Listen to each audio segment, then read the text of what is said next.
Qu'est-ce que serait l'été sans une bonne playlist ?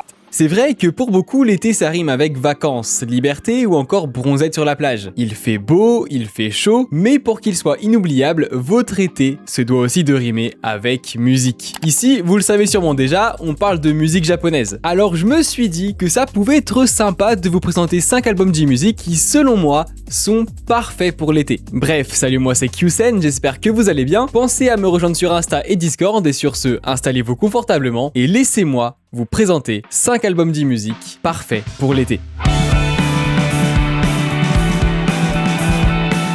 Ouais, on commence en beauté. Chili Beans, c'est un groupe que j'ai vraiment découvert en 2026. J'en avais déjà entendu parler avant, et j'avais aussi écouté quelques morceaux, mais en dehors de ça, j'ai jamais vraiment pris le temps de me plonger plus profondément dans leur univers. Une grosse erreur de ma part, vous me direz, et je suis complètement d'accord, mais écoutez, malgré le temps que ça aura pris, je me suis enfin branché sur le groupe et je ne regrette absolument pas. Pour la présentation, Chili Beans, c'est un groupe formé en 2019 par 3 filles de la même école de musique. Il est composé de Moto, la vocaliste principale, Maka, la bassiste et deuxième vocaliste, et de Lily, guitariste et troisième vocaliste. Oui, les 3 filles chantent ensemble, mais pas que, puisqu'elles sont aussi toutes les 3 investies dans l'écriture des chansons. Un détail particulièrement intéressant, car chacune des filles peut insuffler sa propre vision à Chili Beans, en plus de procurer au groupe une possibilité de renouvellement quasi infinie. D'ailleurs, vous devez sûrement vous demander pourquoi le groupe s'appelle comme ça, parce que Chili Beans, va pas se mentir, c'est un nom un petit peu curieux, et sachez que son nom est simplement inspiré du groupe Red Hot Chili Peppers, un groupe de rock américain que je pense même pas avoir besoin de présenter en fait tellement ils sont huge. En fait, que ce soit Moto, Maka ou Lily, chacune estime avoir la même approche de la musique que le groupe, et le mot beans en fait, qu'on peut traduire par graine en français, fait référence à leur potentiel de croissance dans le futur. Si je vous parle de Chili Beans dans une vidéo qui parle d'album parfait pour l'été, c'est pas pour rien. Bah oui, bien évidemment, c'est parce que selon moi, ce groupe en fait il incarne parfaitement la vision d'un été qui rime avec détente et liberté, ou en tout cas c'est le cas pour leur premier album Chili Beans, sorti le 13 juillet 2022. Dans l'album, on ressent vraiment la volonté du groupe à pas se prendre la tête. Et clairement, le moins qu'on puisse dire, c'est que les filles ont vraiment cherché à s'amuser et distribuer des bonnes vibes à tout le monde. Chaque morceau de l'album apporte une thématique nouvelle. On peut passer d'une musique qui parle du passage à la vie d'adulte, à des morceaux qui te crient d'être libre, de rester toi-même coûte que coûte, et surtout de t'autoriser à rêver grand. Mes recommandations, même si je vous recommande bien sûr d'écouter tout l'album, ça serait clairement Tremolo ou encore chez Kilala.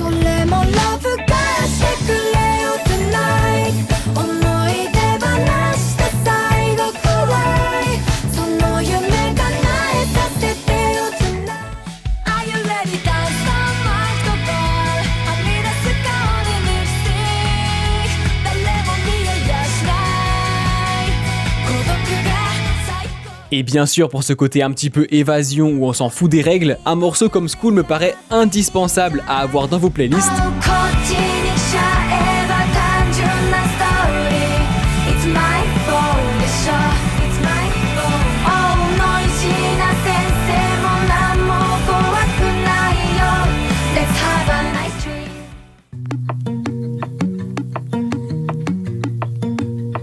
Alors ok, je vous l'accorde, le prochain album, c'est peut-être pas celui qui représente le plus la vibe de l'été. Mais faites-moi confiance, vous allez quand même y trouver votre bonheur. Muk, c'est un groupe formé en 2022, originaire de Fukuoka, et devinez quoi, c'est un groupe français.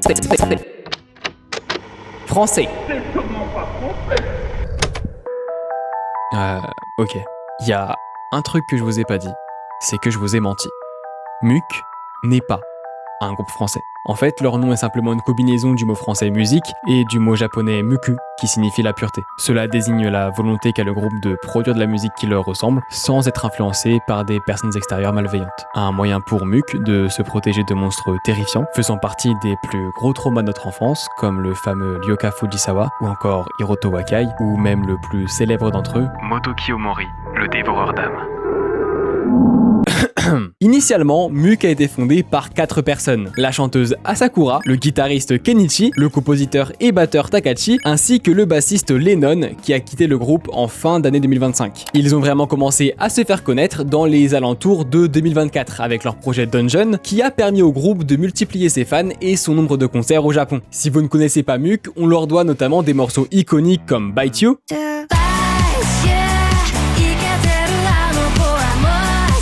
Ou encore The One, sorti en 2025, qui a pas mal attiré l'attention sur le groupe et pas uniquement celle du public japonais d'ailleurs, puisque The One est en fait le 21e ending de One Piece.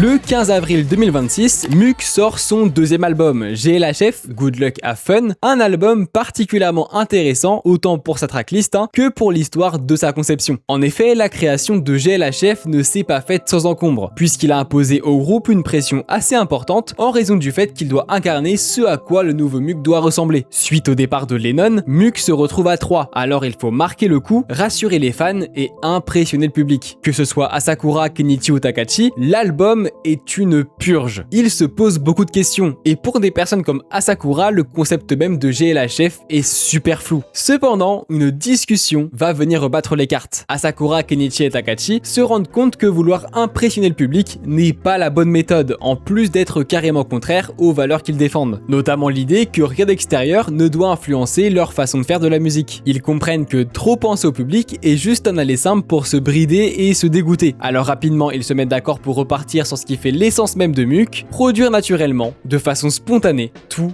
en s'amusant. Et c'est bien sûr ce qu'ils vont faire, et heureusement, parce que le résultat est extrêmement convaincant. Et pour commencer en beauté, laissez-moi vous présenter un morceau parfait aussi bien pour les longs trajets en voiture que pour les balades nocturnes ou que sais-je, Style.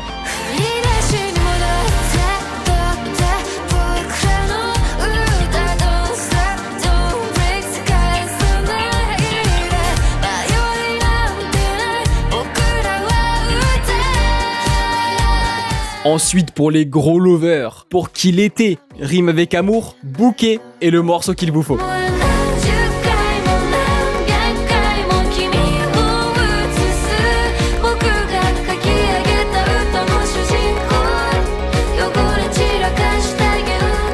Et pour terminer sur une note un peu mélancolique, parce que oui, l'été c'est pas que des beaux jours, c'est aussi des jours de dépression, des jours pluvieux, des jours dégueulasses, voici Happy Groovy.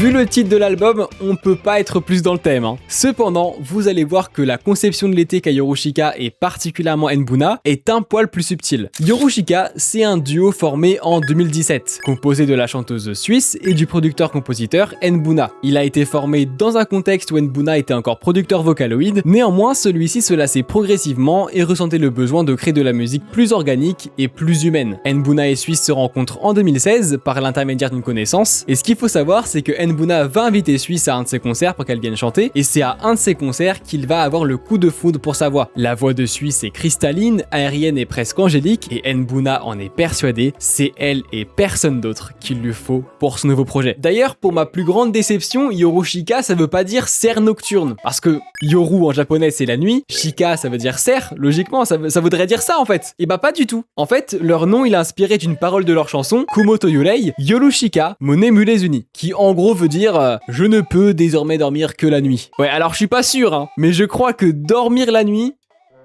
ça me paraît plutôt logique. Le concept même de Yorushika est très conceptuel et repose en partie sur le fait de raconter des histoires en musique. N-Buna avoue d'ailleurs être inspiré par les travaux de Jules Verne, pas mal non, c'est français, et nous délivre avec Suisse des chansons avec un sens profond. Je vous parlais du fait que N-Buna et Suisse se rencontrent en 2016 et que moins d'un an après ils forment Yorushika. On pourrait se dire que c'est précipité, et bah laissez-moi vous dire que non, pas du tout. N-Buna et Suisse, on sait même pas comment c'est possible, se sont extrêmement bien trouvés. Quand Yorushika sort son tout premier EP le 28 juin 2017, Natsukusa ga Jama wo Suru, ou en anglais The Summer Grass is Getting My Way, c'est juste bluffant de voir à quel point les deux sont en parfaite harmonie. Dans une interview, N-Buna et Suisse disent que la conception de l'EP s'est faite complètement naturellement, et que N-Buna n'a pratiquement même pas eu besoin de donner des directives à Suisse. Je sais pas si on se rend compte à quel point les deux, ils sont connectés de ouf. Bon, en soi, je vous ai encore un peu menti, menti parce que bon, ok, c'est une harmonie qui est plus ou moins innée et tout, mais elle peut quand même s'expliquer par quelques trucs, notamment par le fait que Suisse, avant de rencontrer Nbuna, bah elle était vraiment fan de sa musique. Suisse explique que si Yoroshika est aussi spontanée, c'est justement parce qu'elle est avec Nbuna et qu'elle le connaît entre guillemets mieux que quiconque. Pour revenir sur le projet, The Summer Grass is Getting My Way est un projet qui transpire l'été, mais peut-être pas l'été auquel vous pensez, parce que pour Nbuna, l'été c'est une saison propice au calme, loin du tumulte de la société, et cherche à le dépeindre d'une façon beaucoup plus poétique et mélancolique. Lui, il imagine vraiment quelque chose d'assez lourd, d'assez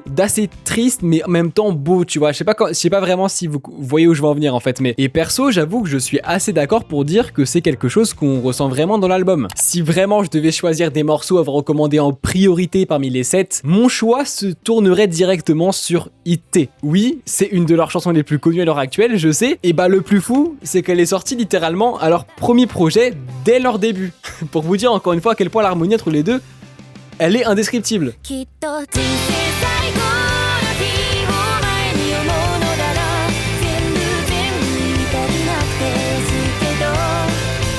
Bien sûr, comment vous parler de ce projet sans vous dire d'aller écouter ce classique et Ano Natsumi Sake, bien sûr.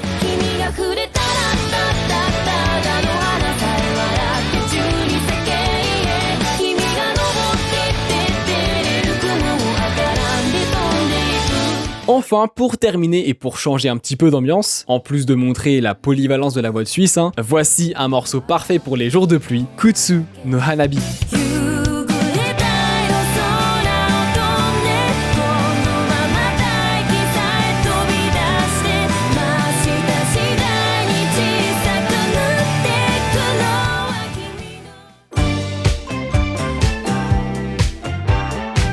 Le meilleur pour la fin. Oh que oui. Les gars, ça fait tellement longtemps que je veux parler d'Ako sur cette chaîne, vous n'avez même pas idée en fait. Ako, c'est une artiste que j'ai découvert début 2025, en partie grâce au fait qu'une de ses chansons passait dans le magasin où je travaille. Ce morceau, il s'appelle Twilight, et dès la première écoute, j'ai littéralement surkiffé le délire de l'artiste.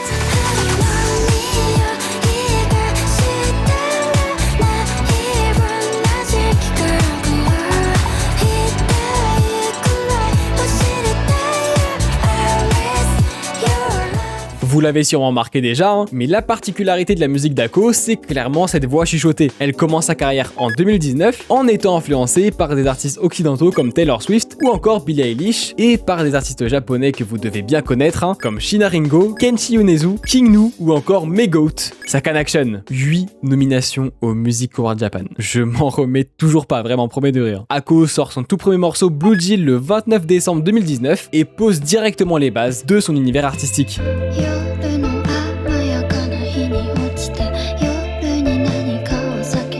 Cet univers, elle va le peaufiner progressivement et s'imprégner de différents genres musicaux et esthétiques variés. Sa musique est notamment un mélange d'indie pop, de dream pop, de UK garage, de rock, etc. Elle ne se met littéralement aucune barrière et dit même en interview qu'elle cherche à créer un nouveau genre musical. C'est pas une vanne. On a un rythme aujourd'hui que j'essaie d'imposer, que j'ai appelé le Gims Beat. Bon, en vrai, plus simplement, ce que ça veut dire, c'est qu'elle cherche à créer sa propre patte. Une patte que les gens reconnaîtront directement en écoutant une musique d'Ako. D'ailleurs, en parlant de sa musique, il faut savoir que les paroles de celle-ci, elles parlent aussi de tous les sujets. Ako philosophe sur la vie, sur l'amour, notamment sur l'amour non réciproque, qui est une thématique qui revient beaucoup dans ses musiques. Elle y aborde aussi ses émotions, ses pensées négatives, le tout dans une volonté d'exposer les faiblesses et les zones d'ombre qu'on a pour habitude de masquer à l'extérieur. Son premier album Gêné sort le 10 juillet 2024 et pour votre plus grand bonheur, il est garni de morceaux parfaits pour l'été. Gêné est un album vraiment intéressant pour la direction qu'Ako souhaite prendre pour sa carrière. Il poursuit sa volonté d'évoluer artistiquement et musicalement tout en cherchant à trouver un équilibre entre son identité artistique singulière et sa volonté de toucher le grand public. Ako ne souhaite pas être underground, elle tient particulièrement à être reconnue par le grand public. Et en soi, c'est tout ce qu'on peut lui souhaiter tant qu'évidemment elle conserve ce qui fait sa singularité. Bref, pour revenir sur les morceaux de l'album, Gêné n'est clairement pas en rate de variété. Il y en a pour tous les goûts. Et je suis désolé, pardonnez-moi, mais ça va être très difficile pour moi de pas vous recommander tous les morceaux de l'album. Ils sont tous trop bien en fait. Il n'y en a pas un seul qui a jeté, je trouve. Le premier qui me vient en tête là comme ça, c'est un morceau parfait pour bien commencer sa journée, Good Morning, ou Bon Matin.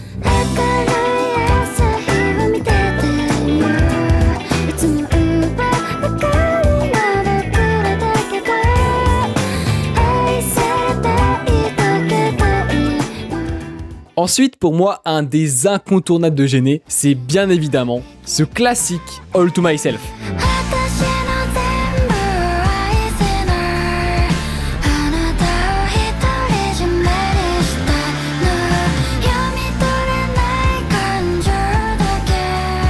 Bon, je sais que normalement, depuis le début de la vidéo, je vous recommande 3 morceaux, mais encore 2 et j'arrête. En plus, le prochain morceau, c'est un morceau ultra sous-coté, et ça n'a aucun sens parce qu'il est trop bien. Genre, pourquoi personne ne parle de Miss You ?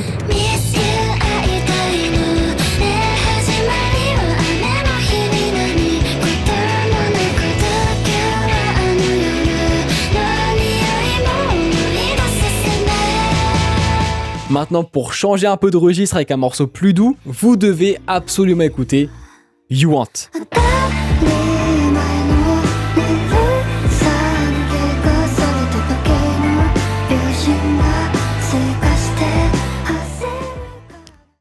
Un petit dernier, après j'arrête, promis. Celui-ci, je suis obligé de vous le partager parce qu'on entend la vraie voix d'Ako dans la musique. Il faut absolument que vous écoutiez ça.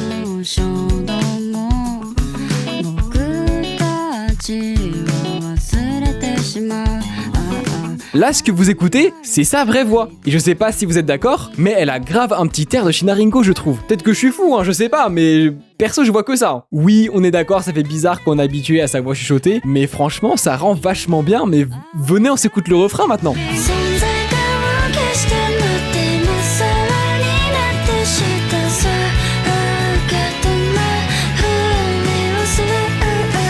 Purée de pommes de terre, mais c'est quoi ce poulet ? J'en pleure, bordel ! J'en pleure ! Eh, franchement, je vous jure, on va parler d'Ako comme il faut, un de ces 4 sur cette chaîne. Il le faut, en fait. Il le faut, c'est nécessaire. Je sais pas quand ça arrivera, les gars, mais croyez-le ou non, ça arrivera.